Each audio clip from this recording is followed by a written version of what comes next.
Ok, estamos en Parashá Vayehi, en la segunda porción de Sefer Shemot, y en esta ocasión decidí trabajar un tema importantísimo en el judaísmo, que es los nombres de Hashem, según la Torá y según el judaísmo. Y es un tema importante y es un tema mistificante y es un tema complejo, porque la realidad es que nosotros sabemos que Dios es Hashem Echad, Dios es uno, y nos cuesta mucho trabajo entender que un Dios que es uno tenga tantos nombres. ¿Por qué un Dios que dice el Rambam, dice Maimónides, que lo único que podemos decir de Dios sin equivocarnos es que es Ejad, es uno? ¿Cómo es posible que de pronto aparece el nombre Elohim y aparece de pronto el nombre Hashem y aparece el nombre Adoshem y aparece el nombre Kel Shakai? Entonces, ¿qué significa que aparezcan tantos nombres? Y por si fuera poco, con el paso de los años y el paso de las aportaciones de los Jajamim, empezaron a encontrar ciertos pesukim, particularmente en el Sefer Shemot, por eso traigo a colación este tema, que tienen que ver estrictamente con Dios, con los 72 nombres de Dios, que aparecen como triadas. Y por otro lado, hace un momento alguien me preguntaba si el Ana Bejoach, que es el nombre de Dios de 42 letras, y hay un nombre de Dios de 70 letras. Y por lo tanto hay como una cantidad gigante de nombres de Hashem, lo cual para mucha gente es desconcertante, porque si Dios es uno, ¿cómo puede tener tantos nombres y cómo se le conoce por tantas diferentes cualidades?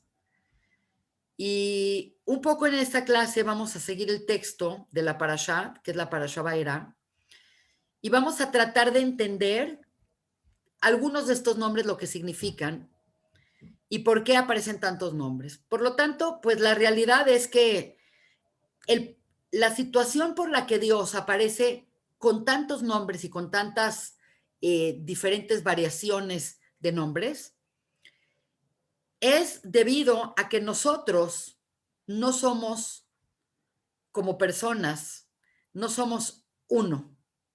La clase pasada dijimos un concepto de Kabbalah muy importante que dice, para conocer uno se requiere de uno. Quiere decir, la relación de Dios, como Él es Ejat, es con otra unidad perfecta llamada Ejat, y esa unidad perfecta que era en su momento Adán, como una unidad perfecta, sabemos que Adán sufrió y cayó en muchas cascadas de fragmentaciones.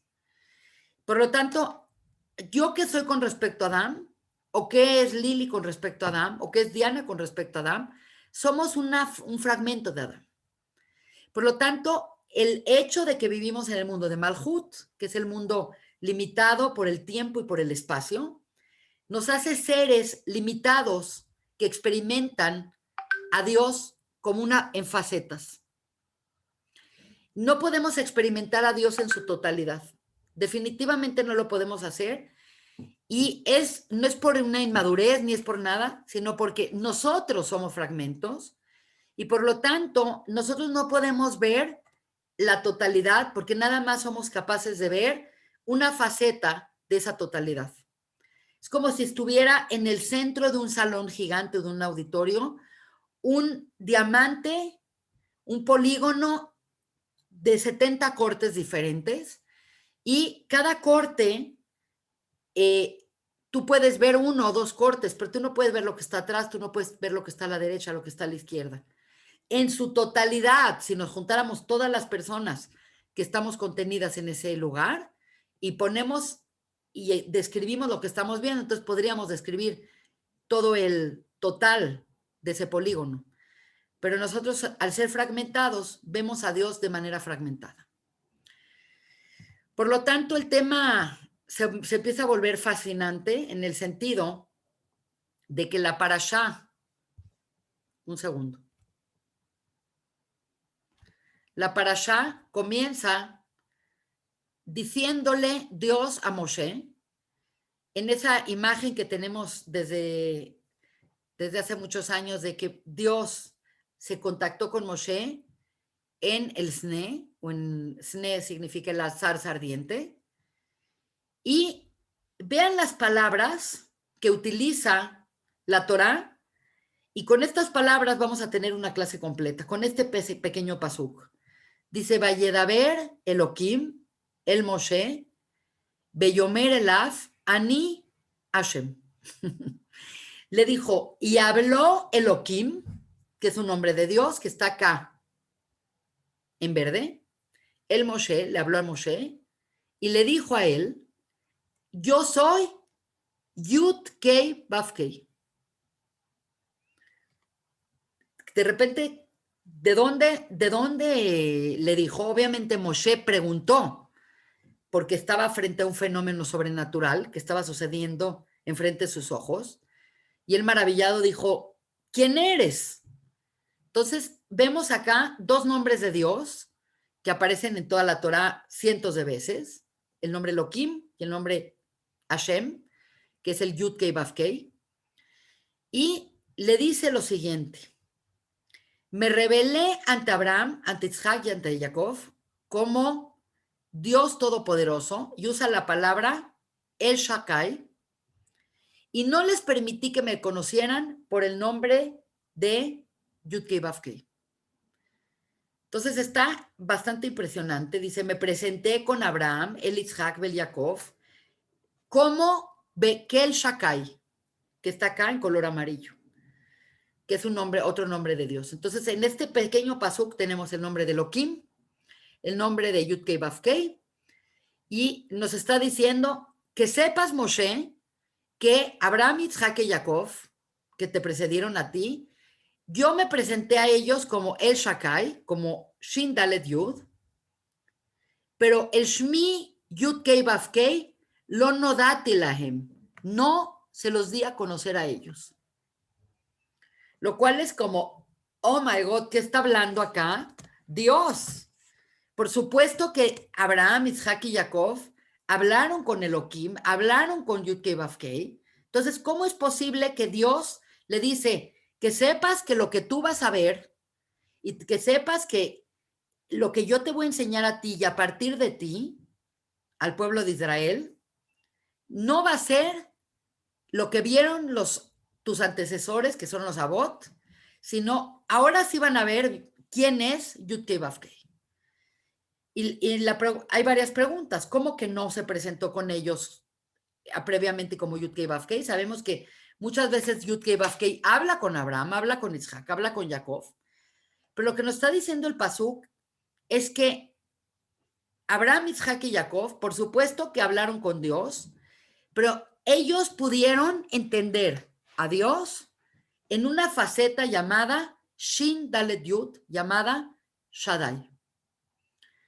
Por lo tanto, la clase de hoy, que es una de varias clases que vamos a dar de los nombres de Dios, tiene el propósito de expresar y de dilucidar cuáles son las diferencias entre los diferentes nombres de Dios. ¿Por qué a veces lo llamamos de una manera y a veces lo llamamos de otra manera? Entonces, esta clase realmente, que es el antecesor de varias clases que vamos a dar, nos va a poner en un entendimiento profundo de por qué Dios tiene tantos nombres o por qué Dios se da a conocer con diferentes naciones y con diferentes personas de diferentes maneras. Obviamente es el libro de Shemot, como dijimos la clase pasada, es el libro de los nombres. Y no nada más es el libro de los nombres de las personas, sino también es el libro de los nombres de Dios. Y por lo tanto, durante las páginas que vamos a ir analizando de las Parshiot, particularmente las que se llaman Shobabim, que son de Shemot hasta la Parashá de Mishpatim, son Parshiot en donde el nombre de Dios va adquiriendo cada vez otra faceta. Por lo tanto, los 3 nombres o los 4 nombres que vamos a analizar en esta clase Y es una aproximación, no quiere decir que lo vamos a entender, pero es una aproximación a qué se refiere cuando aparece un nombre y por qué de pronto aparece otro nombre. Vamos a aprender la diferencia entre el Shakai, entre el tetragrama llamado Hashem, que le decimos el nombre, que es Yud-Kei Vav-Kei, entre el nombre Elohim y entre el nombre Ado Shem, que no se dice completo. Ahora, muchas personas, particularmente de otras religiones, nosotros estamos acostumbrados a tener este tipo de compostura ante el nombre de Dios, porque tenemos una de las 10 mandamientos, es no utilizar el nombre de Dios en vano. Por lo tanto, por respeto y por dar su lugar a Dios, no utilizamos los nombres de Dios más que en el contexto de hacer una mitzvah o de hacer una brajá o de hacer ciertas cosas. Y no se habla de Dios de manera cotidiana o de manera fácil, a la ligera, por el respeto que tenemos por el nombre de Dios. La primera, el primer nombre que vamos a analizar es este nombre, El Shakai, que realmente la palabra El es un prefijo que muchas veces se pone y que denota la impregnación o la relación de algo o de alguien con Dios. Y obviamente tenemos, por ejemplo, Betel, la casa de Dios. Mijael, que son los ángeles todos, Mijael, Rafael, Uriel, Zetkiel. ¿Por qué él? Por su connotación y su divinidad implícita. Entonces, el nombre que vamos a analizar hoy es el nombre Shaddai, que dicen los Jajamim que es un nombre de una faceta de Dios que también implica mi, el que dice Dai, el que le pone un límite a la creación. El que le pone un límite a la creación es porque Dios crea un mundo y crea una fuerza expansiva que surge el mundo y la creación a través de esta fuerza expansiva. Esa fuerza expansiva precisamente es Gesed, que también es como el Big Bang, que se expande. Pero el mundo no es ilimitado. El mundo que vivimos está limitado. Y el hecho es que Dios tuvo que poner límites para que las cosas adquirieran las formas que tomaron. Si todo estuviera en una perpetua expansión, las cosas no se hubieran formado de la manera que se formaron. No se hubiera formado las plantas, los continentes, la tierra, las montañas, los objetos, las personas. Gracias a una segunda fuerza, que es la fuerza de Din, él pone un límite a esa expansión y por lo tanto el Shakai implica una visión de Dios como un Dios que limita la expansión. Ahora, ¿cuándo aparece la primera vez en la Torah la palabra de Shakai? Y escuché algo muy lindo que dice cuando habló con Abraham, y es muy interesante porque Abraham tiene una descripción muy bonita en la Torah que dice que Abraham caminaba frente a Dios. Antes de Abraham hubo un Noaj y hubo un Enoch que caminaban junto con Dios. Entonces hay tres formas de caminar con Dios. Uno frente a Dios, uno con Dios y uno atrás de Dios. Y por lo tanto, la primera vez que aparece esta palabra y esta forma de hablar o de notar a Dios es que dice, Abraham caminaba lefaneja, enfrente de Dios. Quiere decir, el que está atrás es Dios y el que está delante es Abraham. Y esto es muy interesante porque no sé si ustedes alguna vez en su vida han visto cómo un pastor lleva un rebaño. curiosamente, a diferencia de otros animales, el pastor no va enfrente y los animales lo siguen, sino más bien los animales caminan y el pastor va atrás. Y este concepto es muy interesante porque entonces, ¿cómo caminan? Entonces, lo que sucede es que el último de los borregos, como sería en este caso este, siente la presencia del pastor y él a su vez empuja a otro borrego y él a otro borrego y el otro borrego y empiezan a caminar. Por lo tanto, este concepto particular de Abraham, de que Abraham caminaba frente a Dios, es que realmente Abraham no estaba viendo a Dios, o por lo menos no estaba viendo a Dios revelado, y simboliza un tema de, obviamente sí hubo un momento de contacto entre Abraham y Dios, pero la verdad es que Abraham se las tuvo que arreglar para encontrar a Dios en la plena oscuridad. No hubo un momento de revelación de Dios a Abraham, sino Abraham comenzó, como dijimos en las parshiot de Lech Lecha, etcétera, etcétera, haciendo una búsqueda profundamente filosófica hasta que llegó un día al concepto de que Dios existía y él seguía su vida pese a que Dios no se le había revelado.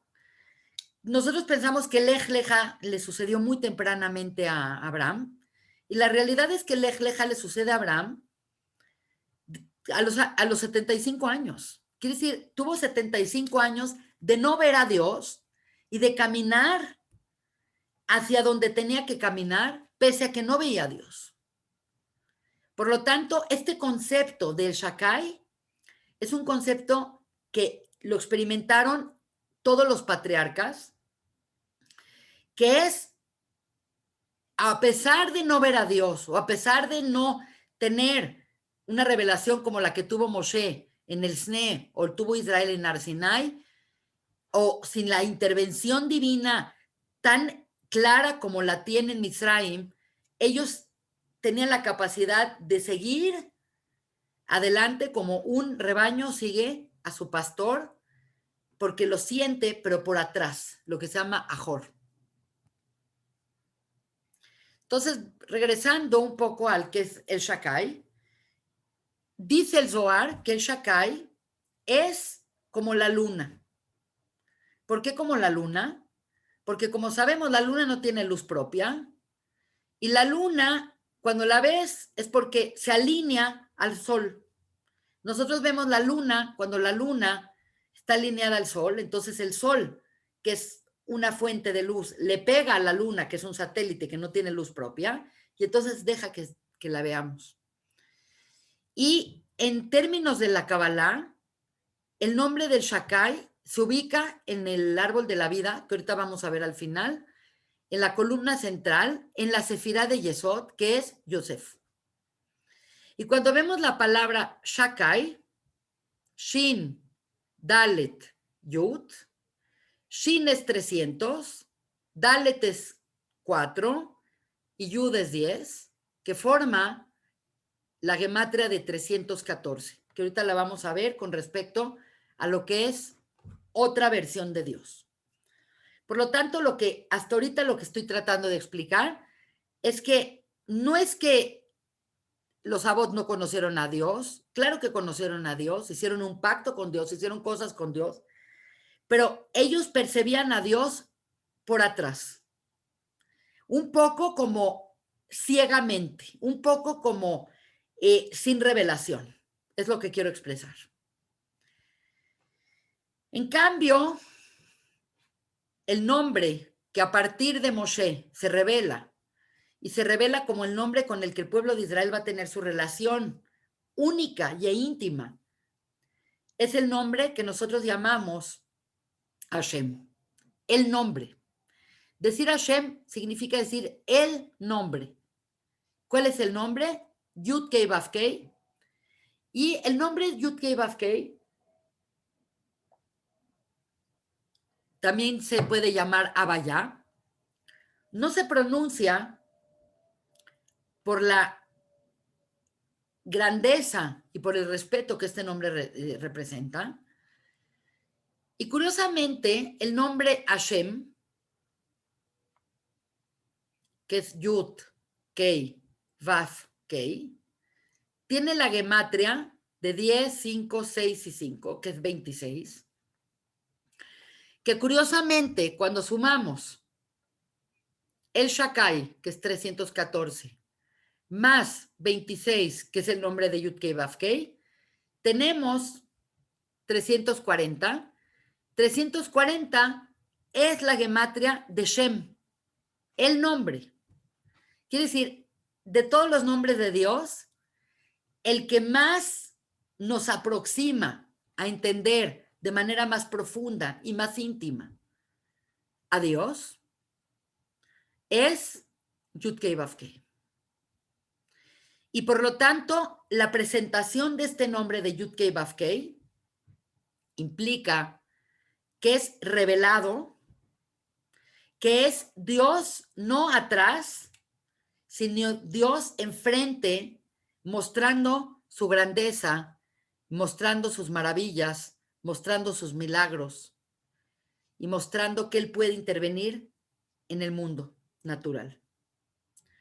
Y se considera el sol porque es una fuente de luz que ilumina para enfrente el camino.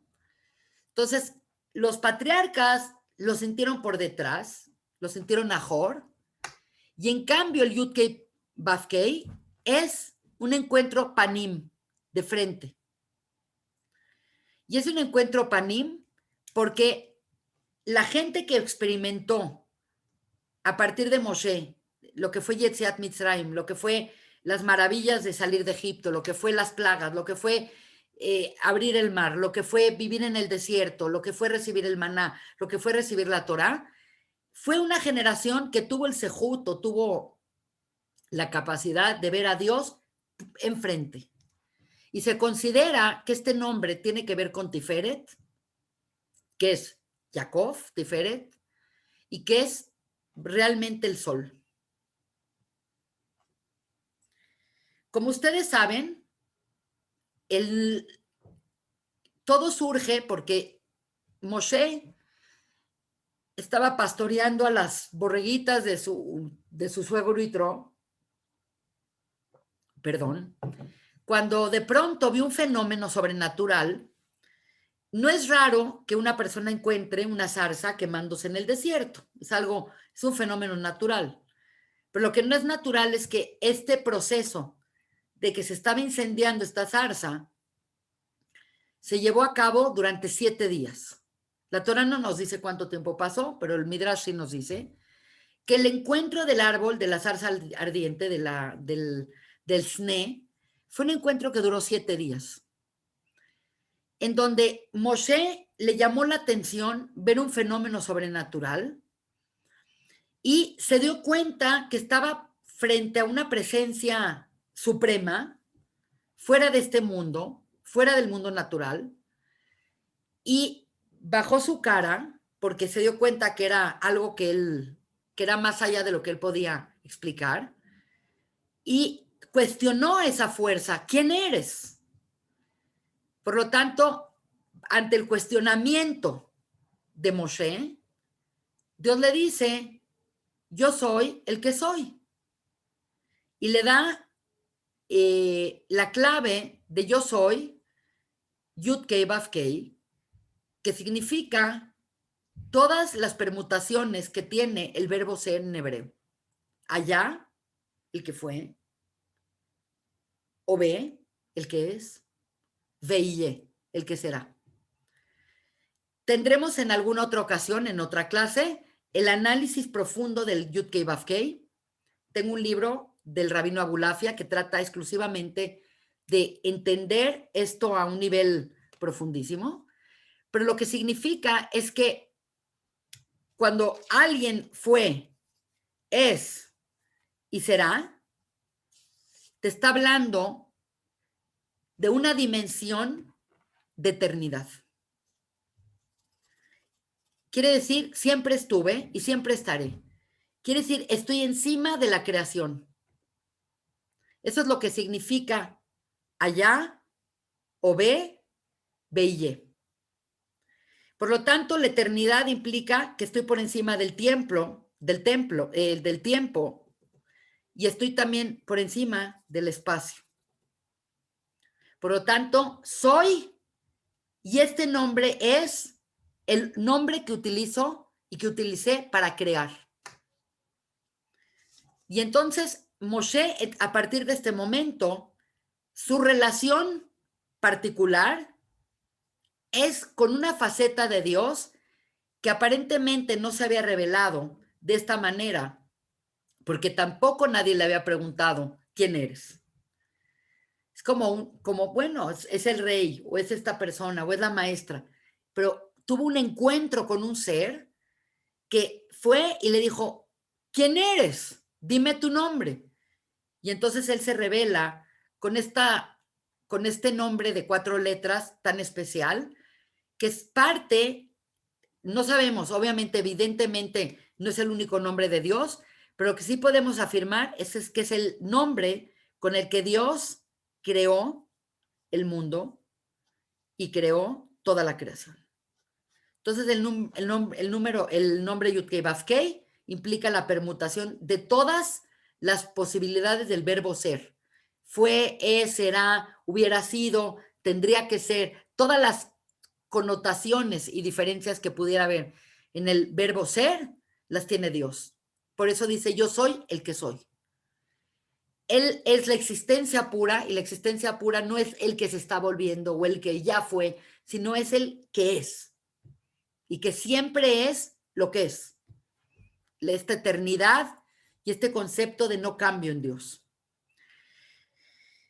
Curiosamente, este nombre de Yud-Kei Vav-Kei es parte de lo que va a ser el modelo de toda la creación y de cómo la creación se dio en una cascada de manifestaciones divinas. Por lo tanto, toda la creación, desde su cabecera, surge a partir del primer punto donde va a entrar la yud, y ese punto donde va a entrar la yud es Keter.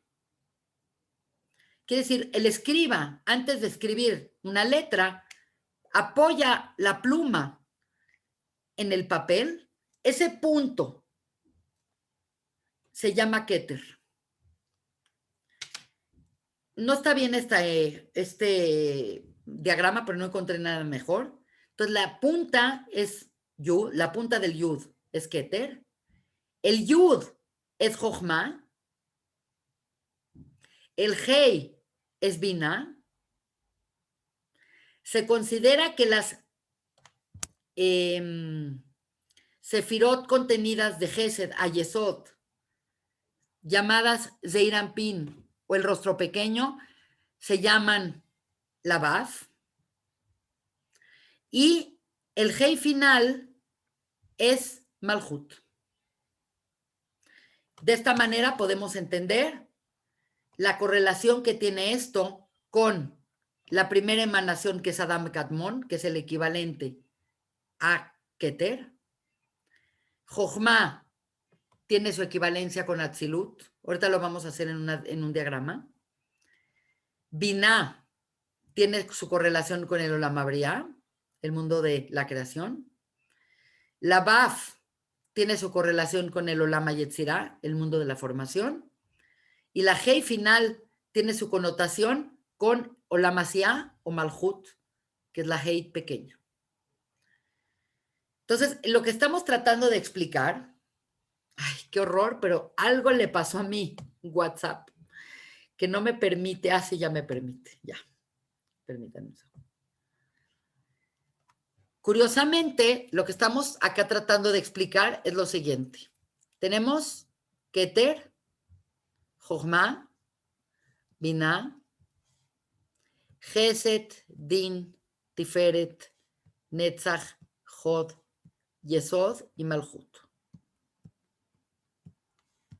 Todo el sistema creativo que Dios creó todo a través de los 10 enunciados, a través de los 10 mamarot y a través, que es a su vez a través de las 10 sefirot, tiene una correlación íntima con el nombre de Dios, donde el punto es Keter,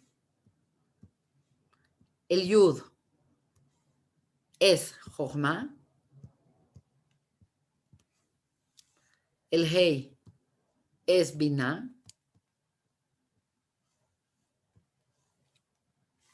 las sefirot comprendidas de Gesed hasta Yesod, conocidas también como Zeir Anpin o el rostro pequeño, se consideran que son Vav, y la Hei chiquita de abajo es lo que se llama Malhut. Pero también esto a su vez se correlaciona con los Olamot, que son Adam Kadmon, Atzilut, Briah, Yetzirah y Asía.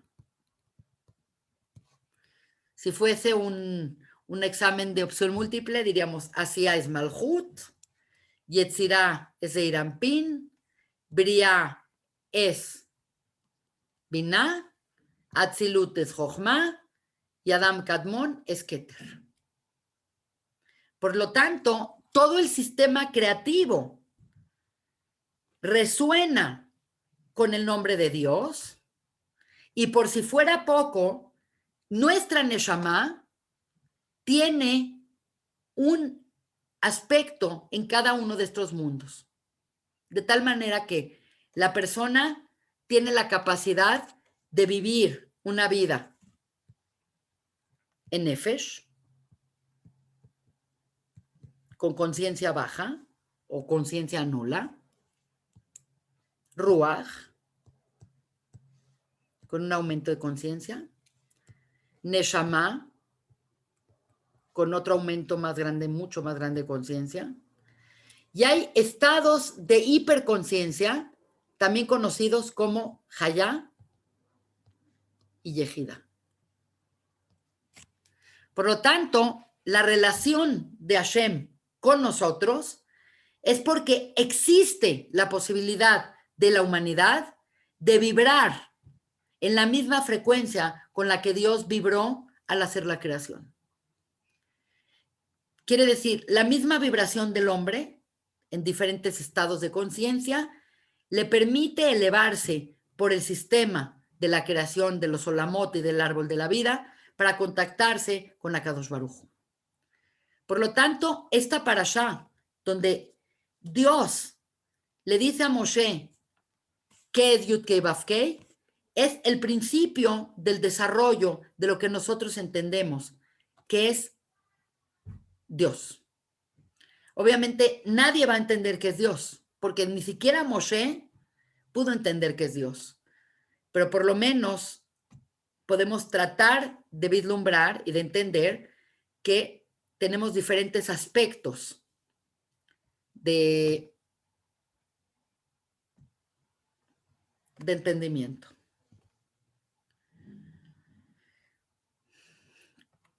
El nombre de Yud Kei Vav Kei implica ver a Hashem de frente.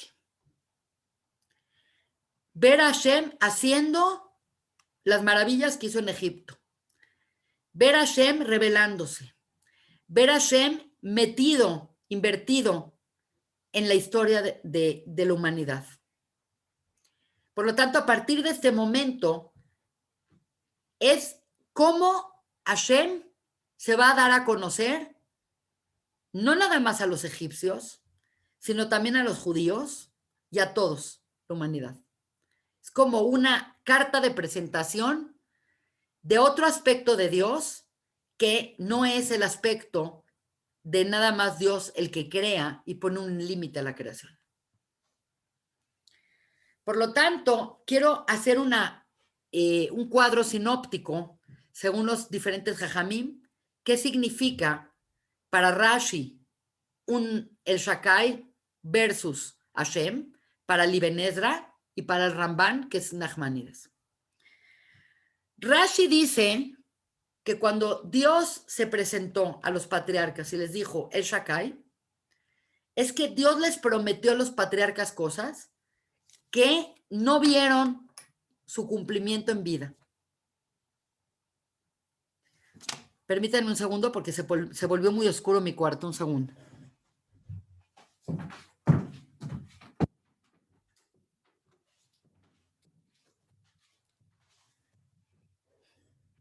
Ya. ¿Por qué digo esto? Porque la verdad es que a Abraham, Dios le dijo varias promesas y la principal promesa que le dijo es, le prometió muchos hijos, mucha descendencia, y le prometió tierra. Y si tú ves la vida de Abraham, ni vio muchos hijos y no vio nada de tierra. Es más, para cuando Sara Meinu murió, el pobre tuvo que sufrir con Efrón Agití para comprar un pedazo de tierra y pagó millones de dólares por la Merata Machpelah, equivalentes. Por lo tanto, dice Rashi que el nombre El Shakai implica que Dios prometió cosas que ellos no vieron su cumplimiento. Pero en cambio el nombre Hashem es la actualización de esa promesa. Uno es lo que prometió. Abraham realmente no vio muchos hijos. Al final de cuentas, este super titán tuvo a los 86 años tuvo a Ismael, a los 100 años tuvo Isaac, y luego tuvo unos hijos con una mujer llamada Ketura, pero realmente su descendencia se limitó a los que conocemos, a Ismael y a Isaac. ¿Y qué tierra tuvo? Batalló de verdad para tener tierra. No tuvo tierra. Por lo tanto, dice, el Shakai es esa visión de Dios que promete algo y el cumplimiento de esa promesa, la actualización de esa promesa, es el Yud Kei Vav Kei. Eso es lo que dice Rashi.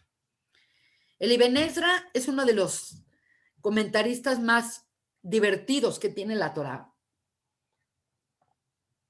Y es chistoso. Es chistoso. Es duro y a la vez es chistoso y tiene un humor muy particular. Todos los que estudiamos al Ibn Ezra sentimos que tiene como fue un comentador muy importante medieval español. Y dice el Ibn Ezra una cosa fantástica. Dice, estos nombres de Yud Kei Vav Kei, de Hashem y de Elohim y esto, se refiere a cómo Dios interviene en la historia. De tal manera que el Shakai es un Dios que no interviene. Es un Dios que está cubierto por la naturaleza. Obviamente la naturaleza no es que está creada de la nada. Dios creó la naturaleza. Y la naturaleza es como una cortina en donde Dios esconde su presencia. Por lo tanto, hay muchas personas que obviamente sí creen en Dios, ven un mundo creado por Dios, pero no creen que Dios puede intervenir en la naturaleza, sino que piensan que Dios dejó leyes naturales y dejó un sistema funcionando y no vayan muy lejos. Einstein pensaba así. Por lo tanto, el Shakai implica al Dios natural, al Dios que está cubierto por los procesos naturales y limitado en su manifestación. Pero en cambio Hashem es un Dios que interviene. Es el Dios que interviene en la historia. Es el Dios que interviene activamente en tu vida. Y esto es un concepto muy importante porque tú puedes creer en Dios como un Dios creador, como el Dios que hizo las plantas y los universos y las estrellas y las galaxias y las bacterias y creó todo, pero también puedes pensar que ese Dios creó todo y lo abandonó. Y les dijo, a ver cómo les va y acá les dejo este mundo y a ver qué hacen de este mundo. Y pensar en un Dios que está activamente presente en la historia es otra cosa. Por lo tanto, el concepto del Ibn Ezra es que el Shakai es ese Dios que no interviene. Y en cambio Hashem, Yud-Kei Vav-Kei, es el Dios que sí interviene. Es el Dios que te sacó de Mitzrayim. Es el Dios que te salvó de un peligro. Es el Dios que te avisó que ese día no hagas esto. Es el Dios que te mandó una señal de que todo va a estar bien. Es diferente. Y aparentemente nuestra relación con Dios a partir de Moshe Rabbeinu cambia drásticamente al entendimiento de que Dios sí interviene en la vida de las personas. No es nada más el Dios creador, sino es el Dios que interviene. El Ramban, Nachmanides, dice Pashut, el Shakai es revelación indirecta, quiere decir, está revelado, pero no lo ves. Y en cambio, Hashem es revelación directa. Un poco como lo que dijimos, el Shakai es Ajor, está atrás, y en cambio Hashem está por delante.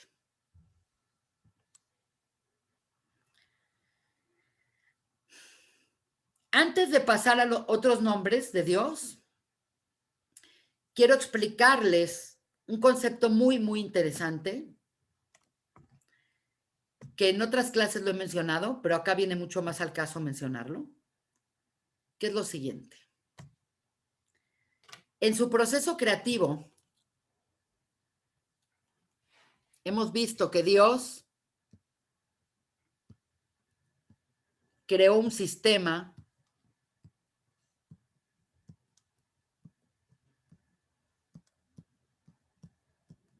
y este sistema de energía o este sistema de conducción de energía o este sistema de coordinación de energía va del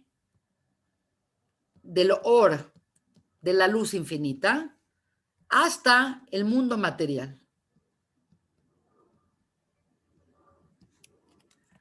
Según el Maral de Praga, que tiene muy claro este tema y lo tiene tratado, lo tiene impregnado en todos sus libros, el sistema se divide en dos.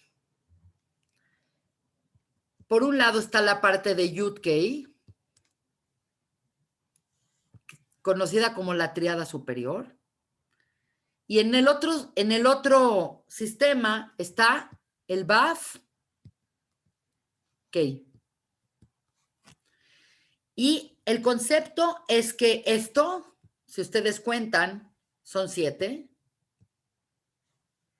Y acá son 3 más, que es el concepto de la totalidad de las 10 sefirot. Entonces aquí hay 3 y aquí hay 7. Muy interesante porque esta parashá empieza a contarte las plagas, que curiosamente son 10 plagas. Y obviamente no podemos obviar pensar que si son 10 plagas, ¿cuál es su relación que tienen con este sistema? Porque obviamente sabemos que todas las cosas que tienen la misma numeración tienen una compenetración y una equivalencia. Es muy interesante porque precisamente en la parashá Vaera cuentan de la plaga de la 1 a la 7 y en la parashá Bo cuentan de la plaga 8, 9 y 10. Quiere decir que en términos generales se puede entender a las plagas como Dam, Fardea, Kinim, Arof, Deber, Shin, Barat, Arbe, Hoshech y Makat Bejorot. El sistema de las 10 plagas, los 10 Makot, es Keneget las 10 Sefirot. Fue una forma de romper con la energía negativa que habían hecho los egipcios. Y regresando al Maral de Praga, el Maral de Praga dice que la humanidad en general se mueve de aquí para acá. ¿Por qué de aquí para acá? Porque hemos dicho en otras clases que el mundo está sujeto y está metido en un sistema llamado el mundo natural, natura. En más de una clase hemos explicado que la naturaleza siempre se manifiesta en esta parte del árbol de la vida. Quiere decir, toda esta parte de aquí para abajo es lo que se llama el mundo natural y es la parte de Hashem que está revelada al mundo, que es la creación. Dios reveló la creación al mundo. Pero en cambio, el sistema que está acá arriba, que lo voy a poner en otro color para distinguirlo, este sistema de 3, es como si hubiera un domo acá, y este sistema que es el Yud y que es el Hei, se consideran lo no revelado. Por lo tanto, hasta este momento histórico, hubo contacto personal de Abraham, de Isaac, de Jacob, pero como individuos, pero no como una nación, no como una totalidad. Y curiosamente, el judaísmo es el sistema que permite unificar el nombre de Dios de 4 letras, de Yud-Kei con Vav-Kei. Si ustedes agarran un sidur y ven muchas veces antes de hacer cualquiera de las mitzvot, como tefilim, como ponerse talit, muchas de las mitzvot, como tomar las copas de Pesach en el Seder, etcétera, se tienen que hacer yihudim, dices, Beshem Yihud, en el nombre de la unificación, Kucha Berihu, de la unificación del nombre de Hashem, donde Yud Kei se junta con Vav Kei. ¿Por qué? Porque la realidad es que por algún motivo, este mundo, podrías pensar, o mucha gente puede pensar, que este mundo fue hecho, o que siempre estuvo, o que se hizo por choques atómicos, moleculares, etcétera, a través de un proceso evolutivo. Y ahí está, tú no ves más allá de lo que ves. Pero en cambio, todo lo que no ves, que es la conciencia, y que es milagros, y que es todo lo que le ha pasado al pueblo de Israel, y todas estas cosas que no se ven, sino que están, pero no se ven, son parte de este sistema que es sobrenatural. Por lo tanto, el mundo que no había sido revelado, a partir de que Dios dice, yo soy Yud-Kei Vav-Kei, se va a volver cómo Dios va a revelar ese mundo. Y es el mundo, precisamente, esta es la octava sefirá, esta es la novena, esta es la 10ª, es el mundo que hemos venido trabajando en otras clases, que es el mundo del sistema del 8. El 7 es natural, el 8 es sobrenatural. El 7 es lo que la naturaleza con sus leyes que tienen cierto formato, y 8 es lo milagroso. Por eso, a partir de este momento, y a partir de que ve la situación del SNE, que es curioso porque la palabra SNE viene de Sinai. Quiere decir, lo que vio Moshe en la zarza es lo que Israel experimentó en Sinai. Y es el mismo lugar. El SNE y Sinai es exactamente lo mismo. Si no me equivoco, se escribe así. La que me puede corregir es Lili, que es la mora. Entonces, lo que yo quería explicarles es que estos dos nombres denotan diferentes estados. Uno es hacia lo revelado y el otro es hacia lo no revelado. Entonces, a partir de este momento, Dios tiene que intervenir o interviene en la historia, que es algo muy raro, porque normalmente Dios no interviene en la historia porque respeta nuestro libre albedrío. En el momento que Dios aparece, ya no necesitas, ya no tienes libre albedrío porque ya no tienes otra opción que hacer lo que Dios te pide. Si Dios aparece enfrente de mí y me dice, sé kasher y vete corriendo a la mikve y cuida esto y cuida esto y cuida esto, no tengo opción que hacerlo, porque Él está enfrente de mí y Dios se impone. Cambio, cuando no está enfrente de mí y yo cumplo y deseo hacer estas cosas por desear conectarme con Él, estoy utilizando mi libre albedrío. Por lo tanto, en general, Dios no aparece en la historia o Dios no aparece en exceso en la historia con la finalidad de no quitarnos nuestro libre albedrío.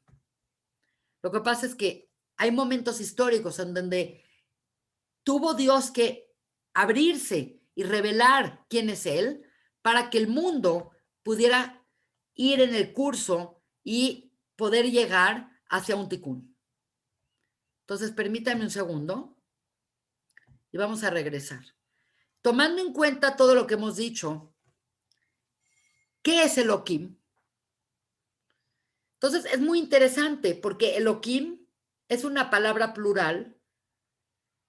Elohim es una palabra masculina, es una palabra plural, y inclusive cuando hablan de no tengas otros dioses, o no seas idólatra, dice, lo yulahem Elohim ajerim, no tengan otros dioses. Por lo tanto, el concepto de Elohim es un concepto que siempre que aparece en la Torá denota una relación de din. Din es una relación causa-efecto. Es una relación fría y es la relación que tiene Dios con el mundo natural. ¿Cuál es la relación que tiene Dios y el mundo natural? Precisamente son las leyes naturales. ¿Y qué son las leyes naturales? Son la ley del más fuerte. Es la ley de que el grande se come al chico.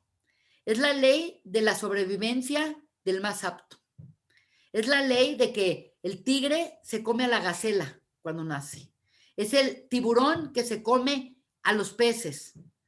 Es la naturaleza en sí es durísima.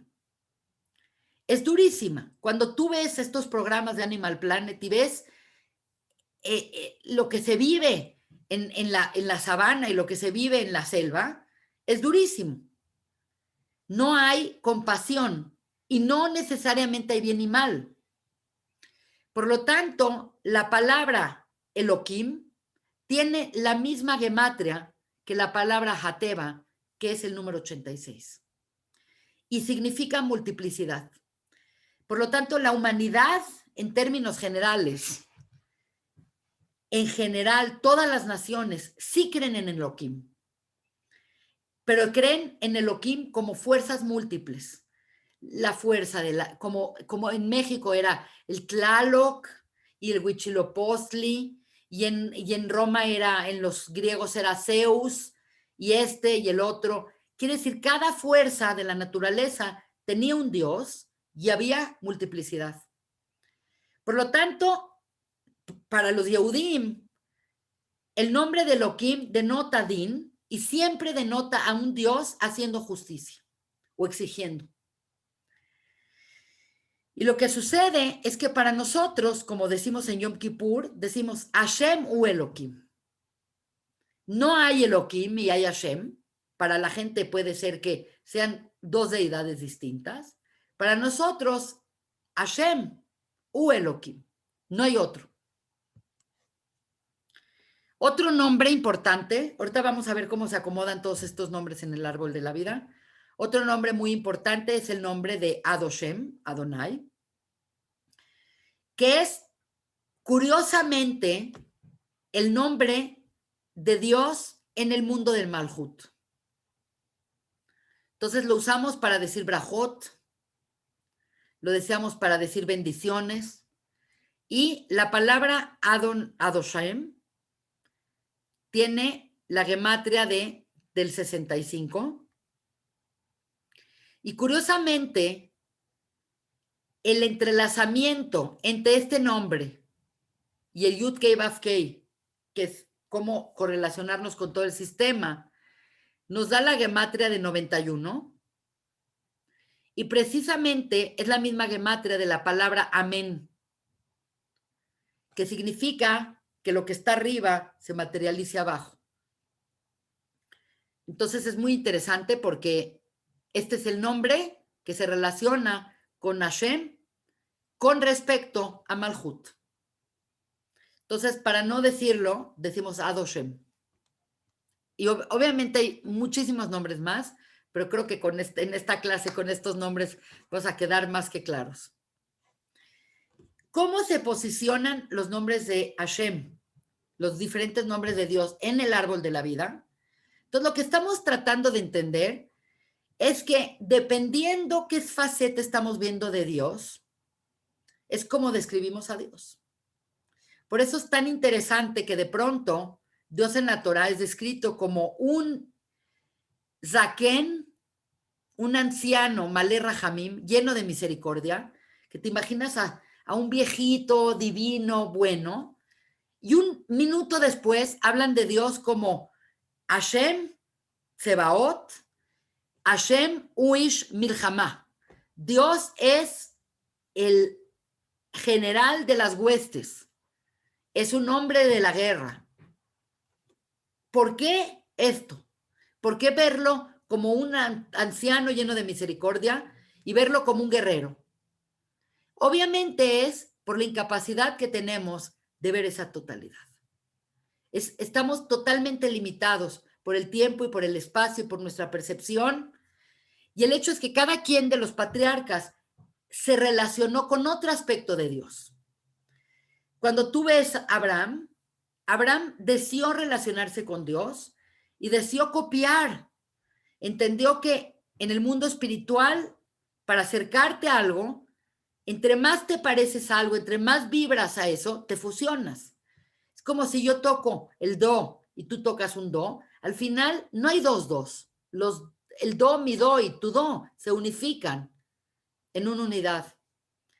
Por lo tanto, Abraham, él entendió que Dios daba y que Dios daba vida y que te daba energía y que te daba sentidos y que te daba forma de ganarte la vida. Él vio a un Dios dando y por eso él desarrolló la mirada de Gesed.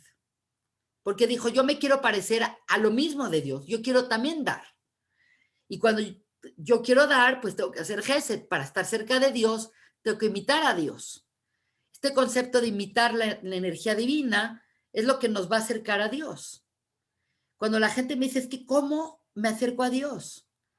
Y obviamente esto es algo que en otras parshiot lo vamos a ver con mucho más detalle. La manera de acercarte a Dios es haciendo lo que hace Dios. Es por eso, es muy interesante, pero es por eso, bueno, no lo voy a poner ahí, se los voy a poner acá en una cosa, que cuando es Yom Kippur, que es un día de tanta cercanía con Akadosh Baruj Hu, particularmente es como el día que la gente se siente más proclive a estar cercano a Hashem, decimos tantas veces, Hashem, Hashem, así le decimos Hashem, Hashem, el Hanun, Berrahum, Erech Apaim, Rav Bejeset Bemet. Decimos 13 midot de Hashem que fueron reveladas a Moshe Rabbeinu por Hashem. Pero ¿por qué hacemos Hashem, Hashem? ¿A quién le estamos diciendo tú eres esto, tú eres esto? ¿Para qué decimos tú eres esto? Es para que nosotros querramos acercarnos vía sus cualidades. Así como Él es Hanún, así como Él es misericordioso, yo quiero ser misericordioso. Así Él como es bondadoso, yo quiero ser bondadoso. Así como Él es tardo en enojarse, yo quiero ser tardo en enojarme. Así como Dios es verdadero, yo quiero ser verdadero. Así como Dios es justo, yo quiero ser justo. Quiere decir, ser espiritual o estar cerca de Dios es un asunto de compatibilidad. Es tocar la misma cuerda en la que Él vibra. Por lo tanto, el Yud Kei Vav Kei, dijimos que es Yud es 10, Hei es 5, Vav es 6, Hei es 5, es 26. Y pues decimos Hashem, Hashem. y decimos las 13 midot. 13 más 13 es igual a 26. Quiere decir, así como Dios es arriba, nosotros tenemos que ser abajo. Si nosotros aquí hacemos lo mismo que Hashem, estaremos pegados. Este es un asunto de compatibilidad. La gente muchas veces de plano dice, es que no sé cómo acercarme a Dios. Las acciones que tienes que hacer para acercarte a Dios son las acciones que Él también hace. Bondad, verdad, rahamim, justicia. Eso te acerca a Dios. Lo opuesto a eso te aleja a Dios. El odio, el miedo, matar, mentir, te aleja de Dios. Entonces, ¿cómo te acercas? Pareciéndote a Dios. Y curiosamente, el 13, que son las 13 midot rahamim, es la gematria de la palabra ejad, que dijimos desde el principio de la clase, que es ejad, Hashem ejad, Hashem ejad, Ushemo ejad. La tirada final de Yemei Mashiach es que Hashem es ejad y su nombre es ejad. No es yo percibo esto, tú percibes eso, el otro percibe otro, todos vamos a percibir todo. Y ejad tiene la gematria de 13. 1, 8, 4, que tiene también la misma gematria de la palabra ahava, la palabra amor. El amor es lo más cercano a estar cerca de la presencia divina. Entonces, volviendo últimamente, nada más para entender el posicionamiento de los nombres de Hashem, yo encontré esta chart. Muchos de estos nombres no se dicen, por eso lo puse en correlación. Keter es la palabra eye. Jochma, Yudhei. Binah, con diferentes posicionamientos de las vocales, es Yudkei Bafkei. Dat, que es una sefirá que está acá, que no hemos hablado de ella y que es muy complicada, es Aleph Hei Baf Hei. Geset es Kel. Geburah, Din, es Elohim. Tiferet, que es todo lo que hablamos el día de hoy, que está al centro del sistema, es Yudkei Bafkei. Netzach es Yudkei Bafkei con Tsebaot. Jod, que viene abajo de Geburah, es Elohim Tsebaot. Yesod, que es la clase que analizamos el día de hoy, es Shin Dalet Yud. Y Malhut, que es la más baja, es Adoshem. Obviamente, todo este sistema es únicamente por nuestra incapacidad de ver la totalidad. Por lo tanto, entre estás viendo un aspecto más que otro aspecto, es lo que estás viendo. En otra clase, nada más se los dejo como un tema fascinante, en otra clase vamos a ver que existe un pasuk en Sefer Shemot, en Parashá Beshalach, en donde el Gaón de Vilna encontró que leyendo el pasuk de atrás adelante, unificando una letra con esta letra de acá, esta con esta, una como correspondencia, arrojaba el nombre, los 72 nombres de Dios, que son 9 por 8. Y que cada uno de estos nombres es un canal de energía muy particular para bajar la energía y bajar la brajá de Akadosh Baruj Hu a nosotros a través de la capacidad de meditar.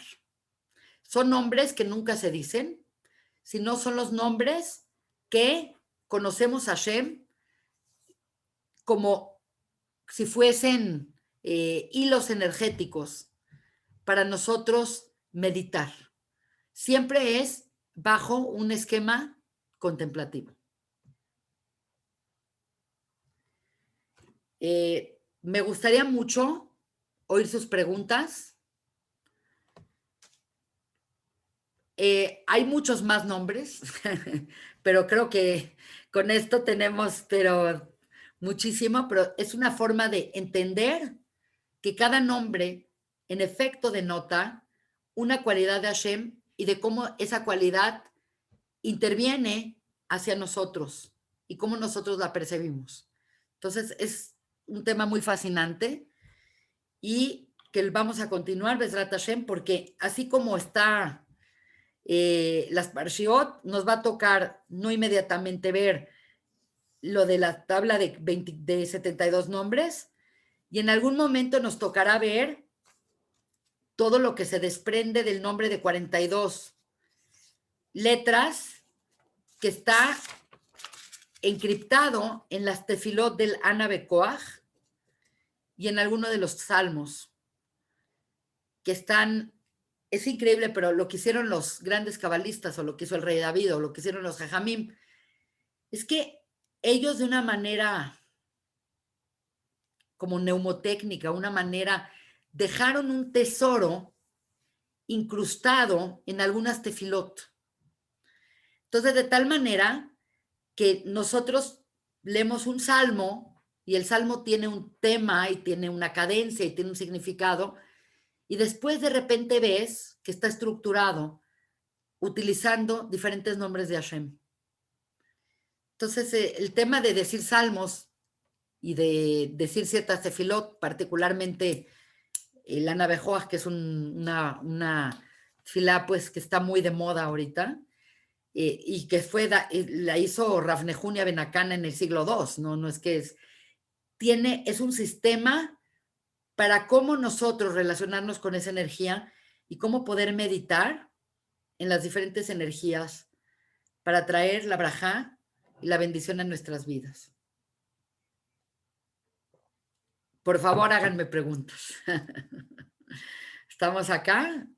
La que quiera se puede abrir su micrófono y pregúntenme lo que quieran. No hay buenas ni malas preguntas, todas son buenas. Ahmed, a ver, al rezar en Salmos, por ejemplo, Sí. ¿es una manera de meditar? Sí. La verdad es que en el judaísmo la tefilá incluye lo que se llama una kavaná y un significado. Quiere decir, tefilá no es nada más como para otras naciones sería catecismo, de decir ciertas palabras y ya. Tiene que haber una contemplación. Es muy importante no rezar únicamente con lo que te sabes de memoria. Siempre los jajamim nos instruyen a rezar viendo el texto con las letras hebreas. Cuando nosotros decimos ciertos salmos o ciertas tefilot, estamos indirectamente también meditando. Lo que pasa es que como el rezo lo entendemos de una manera y la meditación lo entendemos de otra, sentimos que están separadas. Sentimos que rezar es tú hablarle a Dios y más bien meditar es como un estado de Dios me habla a mí. Entonces, hay una intersección muy fina entre cuánto estás tú hablando y cuánto te estás abriendo para percibir eso. Por lo tanto, pues, mucho de la meditación judía es la contemplación de las letras hebreas y meditar con letras hebreas y meditar con nombres de Hashem para diferentes circunstancias. Lo que pasa es que, desgraciadamente, quedó en desuso la meditación. Quiere decir, los grandes jajamim, los grandes cabalistas meditaban, los hasidim meditaban, pero como que la gente agarró un judaísmo muy convencional de rezar, de aprenderse las tefilot, de hacerlo rápido, de verlo como un requisito. Tú dices, ay, ya por fin, ya acabé de rezar. Y no lo ves como, ay, qué padre, voy a rezar, es un momento de intimidad con Akadosh Baruj Hu. Estamos muy afectados, pero yo creo que sería muy valioso que cada quien en su nivel intente meditar un poco, intente hacer tefilá un poco, y no importa la cantidad de información que le metas a la tefilá, y si haces toda la estructura o no haces toda la estructura, sino darte ese tiempo de privacidad, de intimidad, para conectarte con Akadosh Baruj Hu. Y de pronto te conectas, visualizar luz, visualizar la naturaleza, tomarte un espacio limpio, bonito, y con un aroma agradable y poner una vela enfrente o ver un atardecer, puede ser un acto de meditación muy efectivo. Así que sí Y están, sí, al rezar, sí invocamos energías también, ¿o completamente, no? completamente. ¿Sí? Lo que pasa es que afectados estamos tan estimulados por el medio ambiente que vivimos, que es muy difícil rezar. Estás rezando y tu mente está todo el tiempo pensando si ya llegó la muchacha, si tienes que hacer el desayuno, si te entró un WhatsApp. Yo estoy rezando, todo el tiempo digo, no, no, ya no lo voy a abrir, lo voy a apagar, no lo voy a aprender hasta acabar de rezar. Y tengo todo el tiempo esa tentación, entonces estamos como muy distraídos.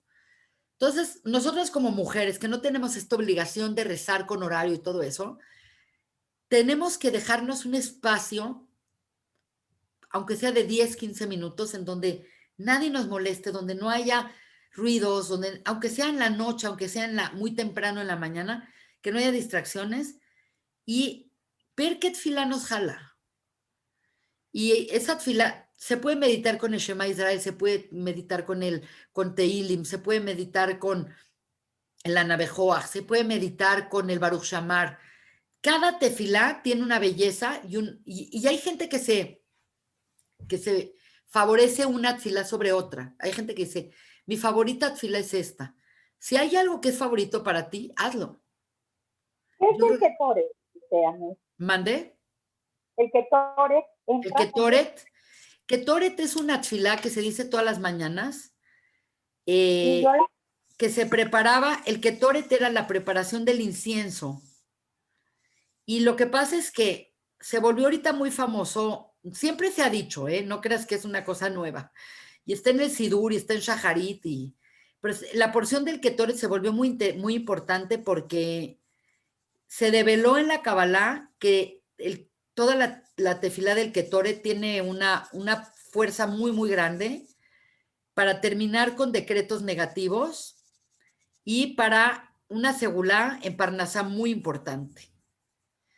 Y una vez vi una clase de un cabalista que hablaba del Ketoret y estaba complejísimo porque cada palabra y cada letra del Ketoret quitaba ciertas energías negativas y las cambiaba por energías positivas. Entonces hay mucha gente que se agarró del Ketoret o se agarró del Ana Bejoach, pero toda la Torah es sagrada y la parte que tú quieras leer está bien. No hay tanta jerarquía en la tefilá. Más bien la tefilá es un medio y yo creo que es más importante, más que forzarse ay, voy a leer el Ketoret, voy a leer el Ana Bejoach, ver qué es lo que te jala a ti. A mí, por ejemplo, me gusta mucho el Aleinu. A mí me gusta el Aleinu. Cuando hacemos el Aleinu, le Shabeach, esa parte me gusta a mí mucho. Me gusta el Ashrei. El Shema Israel, aunque es maravilloso, en el día lo digo muy fácilmente, en la noche lo digo 100 veces en la cama. Parece que cada vez se me olvida y lo vuelvo a decir, parece que soy una loca, pero creo que les pasa a todos. Entonces, yo soy de la idea que empecemos, aunque sea con una tefila muy pequeña, que nos satisfaga, que la aprendamos a decir bien y nos sigamos, nos sigamos. Es muy, muy satisfactorio poder de vez en cuando conectarse, aunque no siempre lo logres, pero por lo menos das la posibilidad de sí hacerlo. Y bueno, ya después hay gente muy experta en meditar y de decir y visualizar nombres de Dios y todo. Si quieren, más adelante damos unas clases más sobre eso, un poco más. No es tanto lo mío, ¿eh? Hay gente que es mucho más experta en eso. Yo soy más intelectual. Gracias. ¿Alguien más? ¿Les pareció muy complejo o se entendió bien? No, muy buena. Oh, Muy padre. Perfecto. Súper. En otra ocasión vamos a ver otros nombres y cómo es el acomodo de esas letras genera ciertas energías. Por lo tanto, el tema que hemos estado hablando desde la semana pasada, esta semana, y es importante mencionarlo, es que Shemot es llegar al core de las cosas. Así como nosotros tenemos nuestro nombre y tenemos nuestra identidad, diferentes nombres de Dios denotan diferentes identidades o diferentes aspectos de esa divinidad. Es una forma de ir comprendiendo a Hashem que es tan multifacético, pero ese hat. Esa es la paradoja. Súper. Si no tienen ninguna otra pregunta, las Gracias. saludo. Les mando un beso a todas. Gracias.